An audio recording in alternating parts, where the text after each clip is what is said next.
Hello friends, welcome back to our channel. This is another video on interview questions and answer series on I2C protocol, and this is part 8 of it.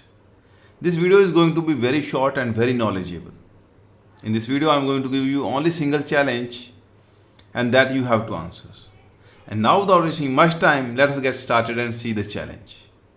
Friends, the challenge is on your screen. Here we have I2C master and I2C slave. When we have discussed most of the stuff related to I2C protocol, and as per our current understanding, all the transactions are initiated by I2C master. Either it wants to write something into the slave or it wants to read something from the slave. Everything is initiated by the I2C master. And the most important is I2C master initiates every transaction with I2C slave device address. Let me repeat friends. I2C master initiates all the transactions by using I2C slave address. To be more precise friends, the first byte of I2C transaction includes the I2C slave address along with the read-write bit. We discussed it in detail in our previous videos. But now the challenge here is, on the master side, we don't know what is the I2C address of this slave address. We forgot it.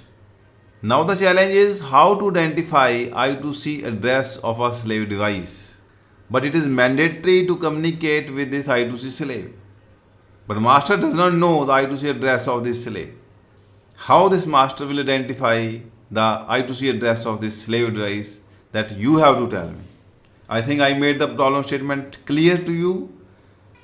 If you have any doubts, you can ask in the comment section. Otherwise, you can pause my video here. Try to think of its answer. If something comes to your mind, please write it down in the comment section so that we can start a discussion there. Otherwise, I will reveal its solution in the upcoming video.